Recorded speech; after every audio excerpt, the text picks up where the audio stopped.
Hi, everyone, and welcome back to Brian's Horror Corner, and welcome to this Masters of Horror Season 1 episode review video. As part of my current February 2024 series, where I'm taking a look at all 13 episodes from the first season.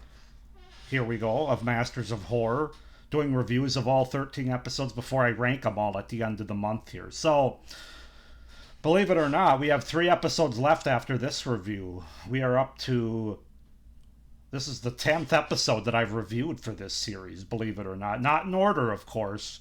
If you've been following, you know the order that are played out on the DVDs are different than how they aired. But anyway, today we're going to go ahead and take a look at episode 6 from season 1. And that is Homecoming. Now, I'm going to try not to get political in this review. It's going to be tough because this is sort of a political episode, but I'm not gonna, I'm not going to be, I'm not going to get on a soapbox or anything here. But I just want to throw that out there right away because this episode it does have its political messages and stuff, but yeah. Anyway, we'll just go from there, and as I go through my review. So, Homecoming is the 6th episode of the first season of Masters of Horror. It originally aired in North America on December 2nd, 2005. It is loosely based on the 2002 short story Death and Suffrage by Dale Bailey. And this episode's directed by Joe Dante, who of course did Gremlins among a lot of other things. So basically, this film opens. The premise is that the president at the time is running for re election during a divisive war, and one of his speechwriters, David Murch, goes on TV to speak with talk show hosts Marty Clark and Jane Cleaver, another guest. The Cindy Sheehan-like mother of a dead soldier, Janet Hofstadter, demands to know what her son died for. Murch gets a bit teary-eyed as he explains that he lost his older brother Philip in Vietnam. Believe me, he tells the grieving mom, if I had one wish, I would wish for your son to come back because I know he would tell us how important this struggle is. That's going to be very important as this episode goes on. That line right there, that quote.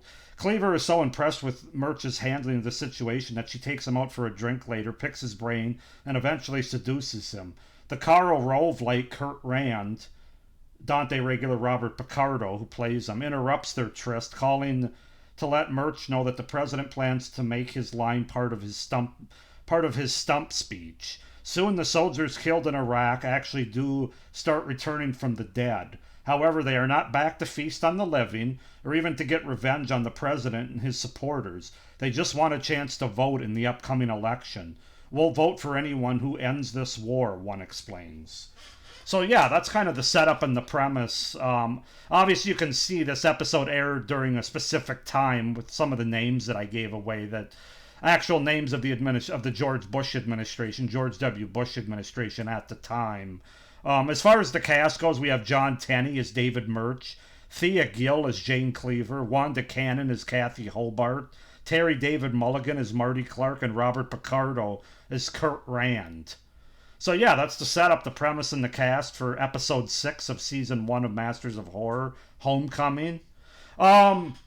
I like this episode, to be honest with you. For what it is and what they were going for, I thought it was a very effective episode.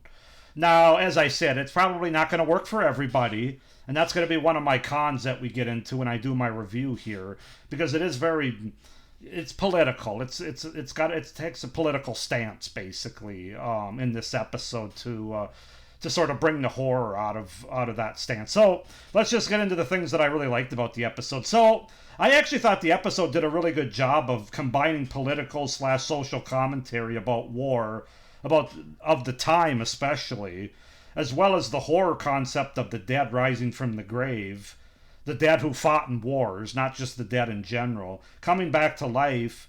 But it's really the fact that they don't seek revenge, and they don't look to eat the flesh of the living like we typically see with zombies. They're back because they want their voice to be heard after the fact. They want to come back to vote and let those in charge know that, hey, this was not worth the sacrifice for the most part. And I just thought that was very clever. It's very unique and interesting, and I'm not sure I'd seen anything like it before. So I thought there was a good combination there. Certainly they have their political stuff here, but they have their zombie horror stuff, and I just thought they combined them and came together very well. Um, the look of the zombies or the undead I thought was really quite good.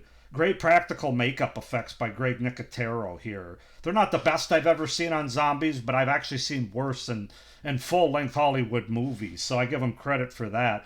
I really enjoyed the way the episode opened with these two characters being confronted by the zombies.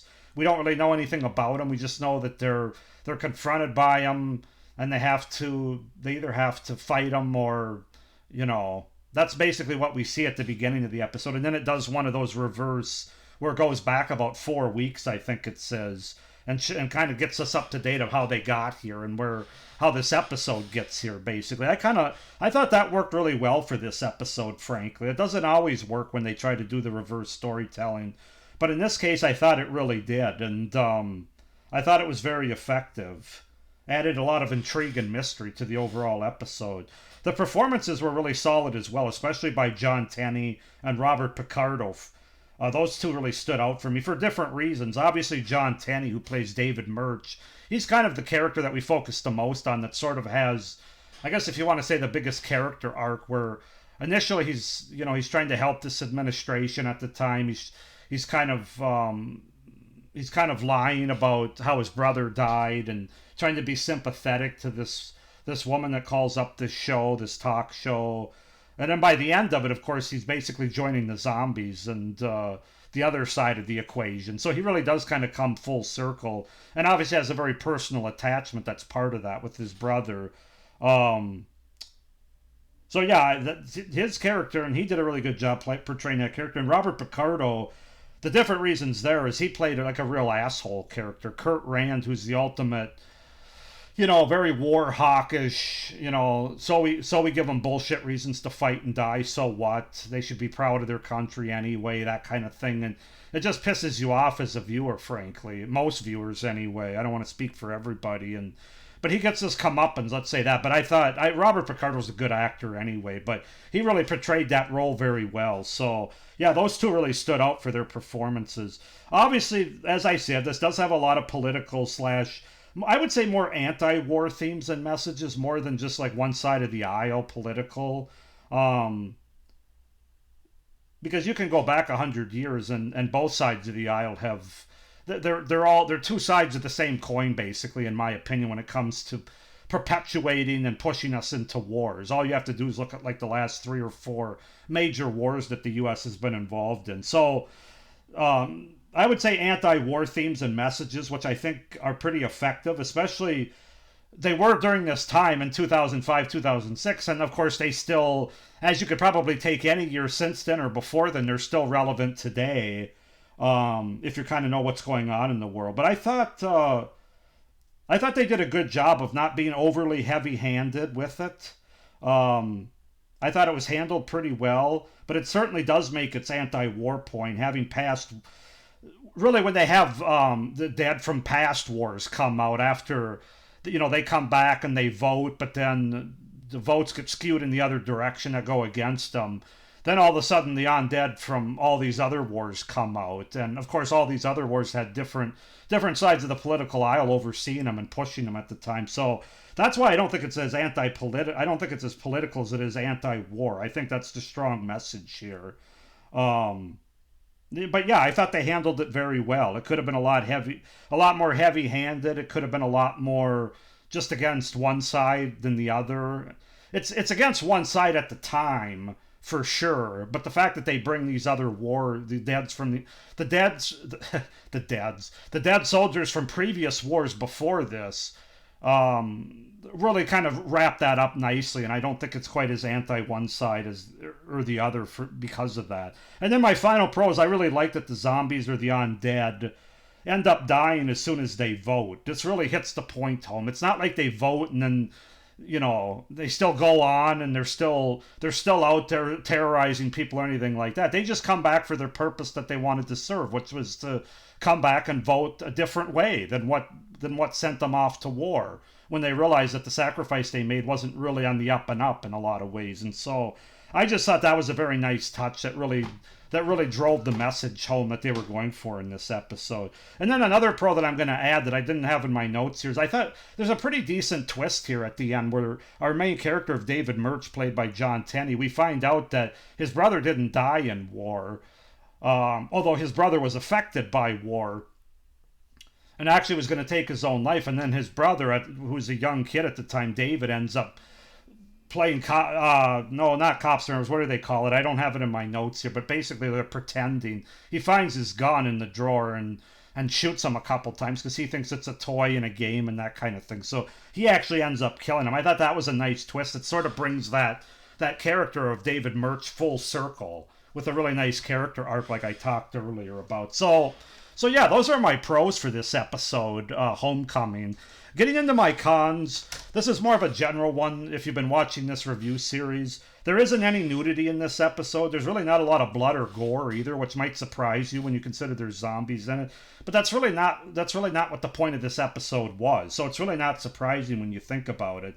This just isn't that kind of episode. It's more the idea of what's happening and the horror of how a country gets into wars and the lies or the reasons that get people to participate in them.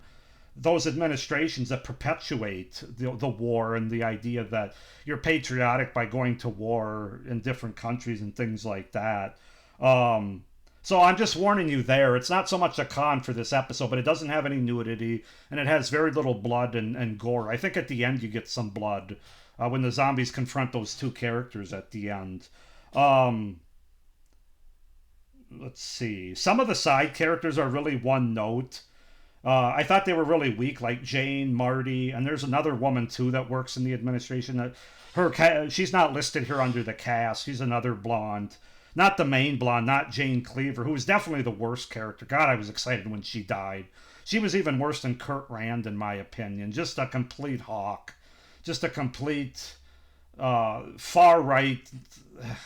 I don't want to get into this, but she's a terrible character the way she was written and very stereotypical of that kind of administration. And I thought that was kind of a con for the episode. So, but she was a very unlikable character, very enjoyable when she gets killed.